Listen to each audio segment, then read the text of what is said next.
जरा सोचो, पूरी दुनिया में एक इंसान सिर्फ एक कंगारू के साथ अकेला रह जाए। कुछ ऐसा ही होता है हमारी आज की कहानी में। कहानी की शुरुआत में उए नाम का एक आदमी रॉकेट में बैठकर चांद पर जा रहा था, लेकिन फिर इसी दौरान पाई नाम का एक बहुत बड़ा एस्ट्रॉयड धरती की तरफ मुड़ गया। ये उस एस्ट्रॉयड से भी बड़ा था जिसने धरती पर डायनासोर्स को खत्म किया था। इससे बचने के लिए इंसानों ने एक प्लान बनाया। चांद पर जिस स्पेस स्टेशन में उए जा रहा था, उस स्पेस स्टेशन को भी इसी चक्कर में बनाया गया था। उसके अंदर कई खतरनाक आधुनिक हथियार थे जिनकी मदद से एस्ट्रॉयड को तबाह करके उसके मलबे को चांद की ग्रेविटी की मदद से धरती से दूर खींच लिया जाएगा। 8 साल तक लगातार मेहनत करने के बाद आखिरकार इंसान इस मिशन में कामयाब हो गए और अब अपना काम खत्म करने के बाद उए और उसके सभी साथी वापस धरती पर आने के लिए तैयार थे। पर वापस आने से पहले उए अपनी कमांडर जिंग के सामने अपने प्यार का इजहार करना चाहता था और इसी चीज की तैयारी के लिए उसने अपने कमरे में जाके हेडफोन्स में गाने लगाए और एक लेटर लिखना शुरू कर दिया। उसी वक्त जू नाम के एक एस्ट्रोनॉट ने घबराते हुए कमांडर जिंग को एक खबर दी। दरअसल ऐन वक्त पर उनके हथियारों में कुछ गड़बड़ी हो गई थी। अगले आधे घंटे में पाई एस्ट्रॉयड का सारा मलबा चांद पर गिरने वाला था। ये खबर मिलते ही कमांडर जिंग ने तुरंत ही स्पेस स्टेशन को खाली करने के ऑर्डर्स दे दिए, जिसके बाद सभी लोग पूरी रफ्तार से अपने अपने रॉकेट्स की तरफ भागने लग गए। लेकिन वहीं यूए अभी भी अपना लव लेटर लिखने में लगा हुआ था और कानों में लगे हेडफोन्स की वजह से उसे कोई वार्निंग अलार्म भी सुनाई नहीं दिया। पर कुछ ही मिनटों के बाद उसकी नजर पहले रॉकेट पर पड़ी, जिसे देखते ही वो पूरी रफ्तार से बेस स्टेशन की तरफ भागा। उस वक्त पर वहां 6 और रॉकेट्स मौजूद थे, जिन्हें देखकर उए को थोड़ी तसल्ली महसूस हुई। पर तभी अचानक से 5 रॉकेट्स एक साथ ही उड़ गए, जिसके बाद उए के पास सिर्फ एक आखिरी रॉकेट बचा था। उसने अपनी टीम के साथ संपर्क करने की कई नाकामयाब कोशिशें की, लेकिन फिर कोई दूसरा चारा न दिखने पर उसने अपने रोवर को पूरी रफ्तार से भगाना शुरू कर दिया। पर तभी उसके रास्ते में एक बहुत बड़ा गड्ढा आया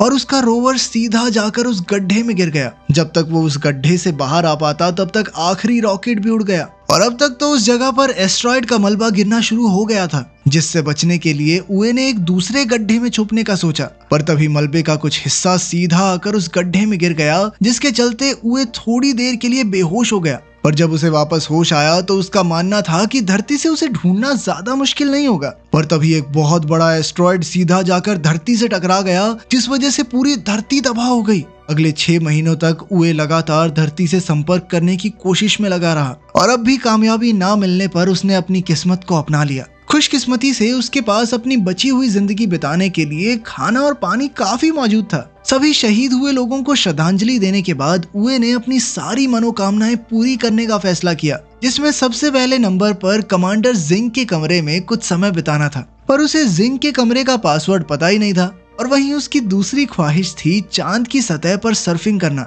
शुरुआत में तो वो बहुत बुरी तरह गिरता पड़ता रहा, पर कई दिनों तक लगातार कोशिश करने के बाद वो सर्फिंग करने में कामयाब हो गया। लेकिन अब भी उसे जिंग के कमरे का पासवर्ड नहीं मिला था और अब तो गुस्से में आकर उसने उस दरवाजे को ही उड़ा दिया। जिसके बाद उसने जिंग की एक तस्वीर के साथ डेट पर जाने का फैसला किया, जिस दौरान उससे गलती से जिंग के चेहरे के ऊपर केचप गिर गया और इसी मौके का फायदा उठाते हुए उसने जिंग की तस्वीर को किस कर लिया। पर वो इस बात से अनजान था कि उस वक्त स्पेस स्टेशन की पूरी टीम उसे अपने नए हेडक्वार्टर्स से देख रही थी और उसकी यह हरकत देखकर सभी लोगों ने अपना मुंह मोड़ लिया।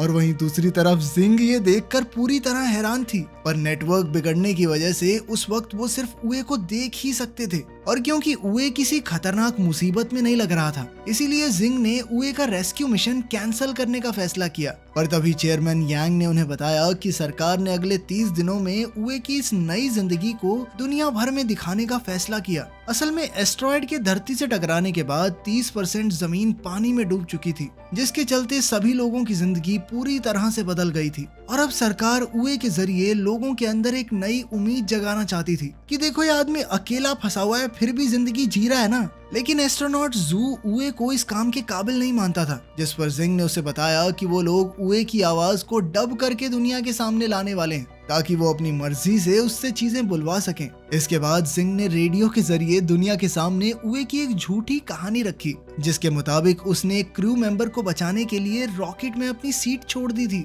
और साथ ही जिंग ने दुनिया को उए की नई जिंदगी के ब्रॉडकास्ट के बारे में भी बताया। उधर 196 दिन बीत जाने के बाद उए एक दिन अपनी एक दवाई लेने के लिए वेयर हाउस में गया और वहीं हेडक्वार्टर्स में उए की आवाज को डब करने के लिए फ्लूटिस्ट नाम के एक वॉइस ओवर आर्टिस्ट को बुलाया गया, पर उसे कोई भी स्क्रिप्ट नहीं दी गई और इस बार जब उए वेयरहाउस में पहुंचा तो उसकी नजर एक नई और अनजान चीज पर पड़ी, जिसे शुरुआत में उए ने एक लड़की समझा और उससे बातें करना शुरू कर दिया। पर जैसे ही वो उसके पास पहुंचा तो उसने देखा कि वो एक हट्टा कट्टा कंगारू था। और उसी समय पर जब लाइव स्ट्रीमिंग चालू की गई तो कैमरा सीधा उस कंगारू के चेहरे पर चला गया और इधर सभी चीजों से अनजान फ्लूटिस्ट ने भी कंगारू के होठों के हिसाब से डबिंग करना शुरू कर दिया। जिंग ने फ्लूटिस्ट को रोकने की कोशिश की पर तब तक बहुत ज्यादा देर हो चुकी थी और कई लोगों ने इस चीज को देख लिया था और अपनी इसी गलती के चलते जिंग और जू को चेयरमैन के सामने पेश होना पड़ा, जहां उन्होंने बताया कि उनकी रिसर्च टीम कॉन्ग नाम के कंगारू को बेस स्टेशन पर ही छोड़ आई है।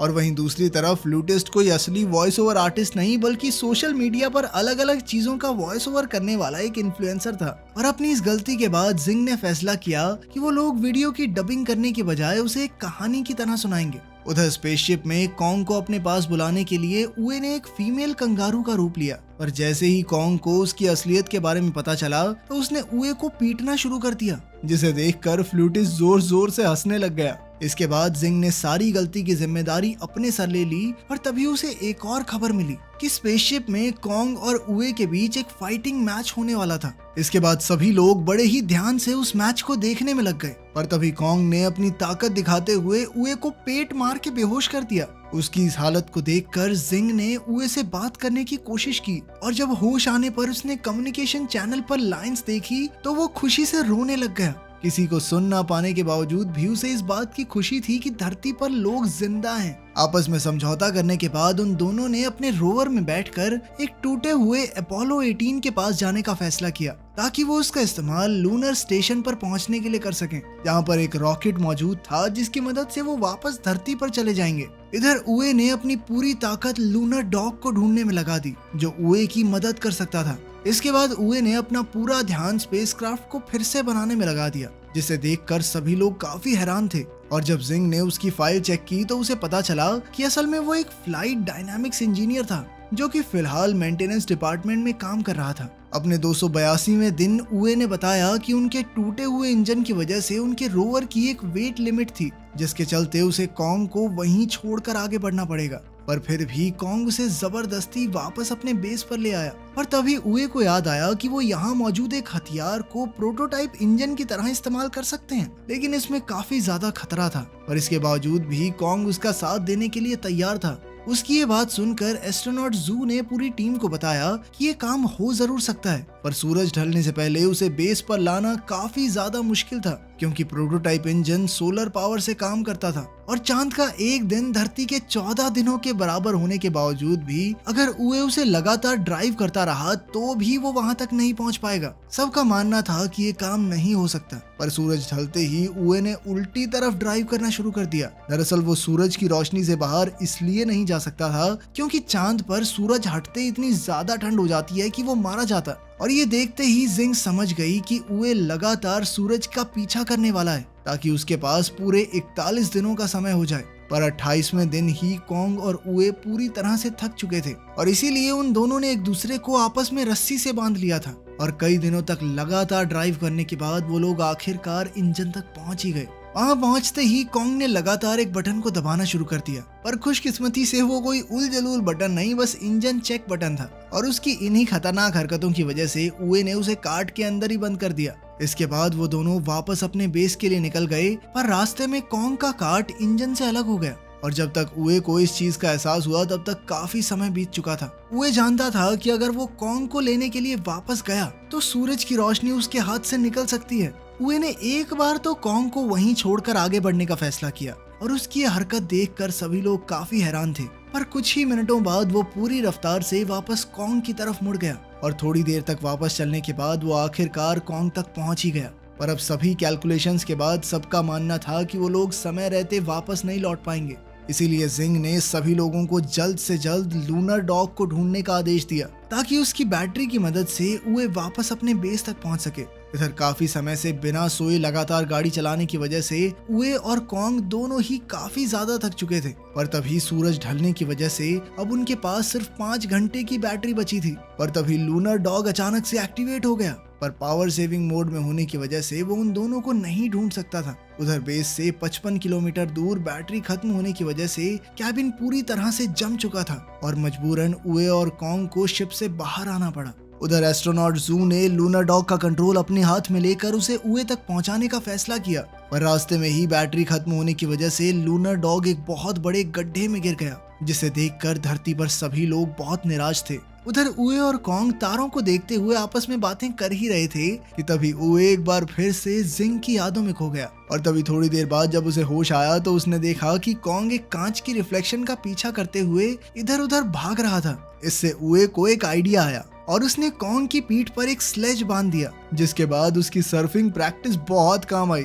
अब वो दोनों बड़ी ही तेजी से आगे बढ़ रहे थे, पर तभी उनके सामने एक बहुत बड़ा गड्ढा आ गया, जिसे पार करने के लिए उए ने बड़ी ही चालाकी से नाइट्रोजन टैंक्स का इस्तेमाल किया। उसकी ये कामयाबी देखकर धरती पर सभी लोग काफी ज्यादा खुश थे और अब उन सभी में एक नई उम्मीद जाग गई थी। दूसरी तरफ अपनी बहादुरी की वजह से उए को धरती पर कई सम्मान मिले, जिन्हें लेने के लिए चेयरमैन खुद जाया करते थे। तभी जिंग ने चेयरमैन को बताया कि आने वाले 3 महीनों में कम्युनिकेशन लाइंस ठीक होने वाली थी, जिसके बाद वो लोग उए से संपर्क कर सकते हैं। धीरे धीरे चीजें वापस से ठीक होने लगी थी, पर कोई ये नहीं जानता था कि पाई एस्ट्रॉइड का एक बहुत बड़ा हिस्सा अभी भी खतरा बनकर उन सभी का इंतजार कर रहा था। उधर उए और कॉन्ग आपस में खेल रहे थे कि तभी कॉन्ग ने गलती से कुछ तारों को छू दिया, जिसके बाद उए को स्क्रीन पर पिछली बार की तरह कुछ सिग्नल्स दिखाई दिए। ये देखकर अब उए को लग रहा था कि शायद धरती पर कोई जिंदा नहीं बचा है और शायद पहले भी कॉन्ग ने इसी तरह तारों से कुछ छेड़खानी कर दी होगी और तब वो सिग्नल आए होंगे।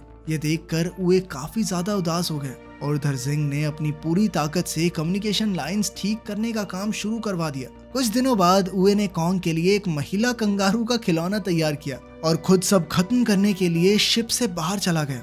अब उए बहुत हताश हो गया था, इसीलिए जिंग ने पूरी दुनिया को बताया कि असल में उए क्या महसूस कर रहा है और साथ ही उसने सभी लोगों से मदद मांगते हुए कहा कि अपने फोन की फ्लैश लाइट को चांद की तरफ मोड़ दें। उधर उए जहाज से दूर अपना हेलमेट खोलने ही वाला था कि तभी उसकी नजर धरती से आ रही रोशनी पर पड़ी और ये देखते ही वो अपने घुटनों के बल बैठकर रोने लग गया। थोड़ी देर बाद बेस पर वापस जाकर जब उए ने कम्युनिकेशन बटन ऑन किया तो वो आखिरकार अपने सभी साथियों को सुन पा रहा था, जिन्होंने उसे धरती पर चल रही उसकी लाइव स्ट्रीमिंग के बारे में बताया। पर इसके बावजूद उए कुछ बोल नहीं रहा था, इसीलिए सभी लोगों ने जिंग को उसके सामने खड़ा कर दिया, जिसके हेलो बोलते ही वो काफी खुश हो गया। अगले कुछ दिनों तक सभी इंजीनियर्स ने उए को उसका स्पेसक्राफ्ट सही करने में मदद की, लेकिन खुश तो सिर्फ वो जिंग को देखने के बाद ही होता था। और आखिरकार स्पेसक्राफ्ट तैयार होने के बाद एक रात उए को जिंग से अकेले बात करने का मौका मिल गया, जिस दौरान उसने उए को बताया कि उसने मेंटेनेंस डिपार्टमेंट सिर्फ और सिर्फ उसी की वजह से ज्वाइन किया था।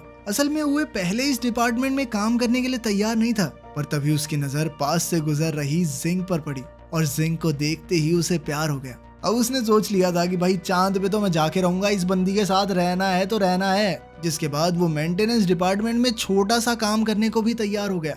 उसकी ये बात सुनकर जिंग ने भी उसे बताया कि उस दिन रॉकेट में बैठते वक्त उसने उए को भागते हुए देख लिया था, पर अफसोस वो उस वक्त उसका इंतजार नहीं कर सकती थी।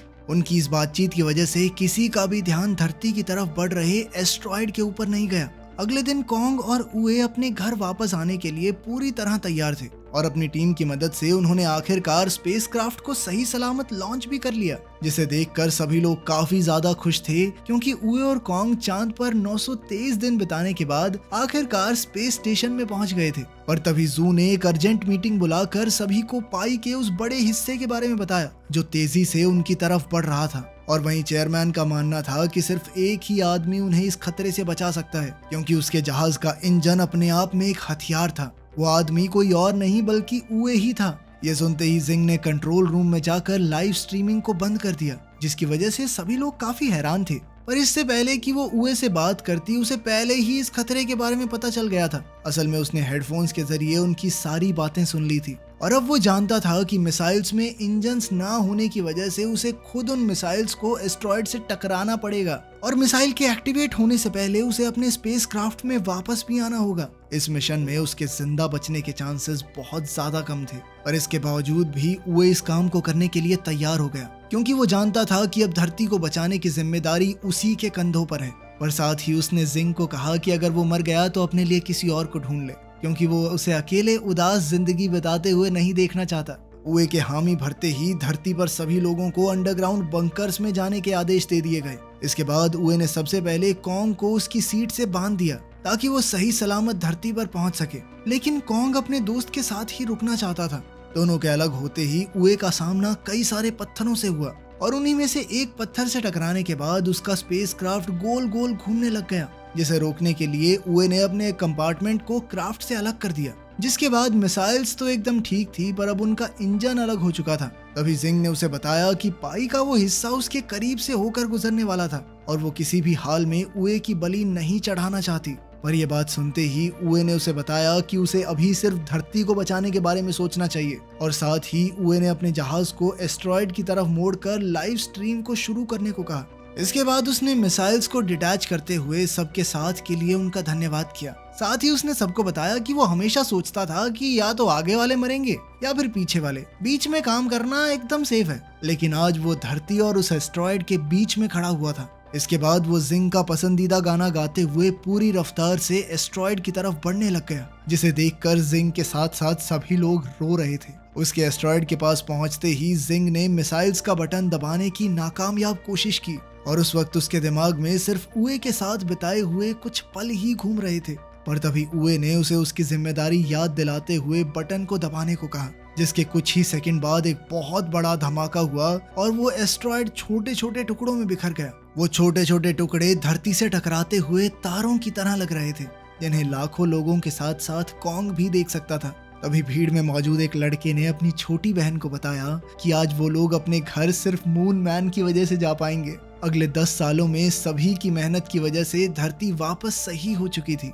और तभी स्पेस प्रोग्राम की नई चेयरमैन लैसी ने सभी को बताया कि अब इंसान एक बार फिर से चांद पर जाने वाले हैं और उधर जिंग भी एक बार फिर चांद पर जाने के लिए तैयार थी, जहां पहुंचते ही उसे उए के चांद पर बिताए हुए पल दिखाई दे रहे थे, जिन्हें देखते हुए उसकी आंखों में खुशी के आंसू थे। इसके बाद अपनी एक साथी के साथ धरती को देखते हुए उसने बताया कि 10 साल पहले फटे एस्ट्रॉयड का मलबा आज धरती के चारों तरफ एक रिंग की तरह घूम रहा था, जो उन्हें हमेशा हमेशा मून मैन की याद दिलाता रहेगा। अगर आपको मौका मिले तो क्या कभी पृथ्वी से बाहर जाना चाहेंगे? कमेंट्स में जरूर बताना। मिलते हैं अगली वीडियो में।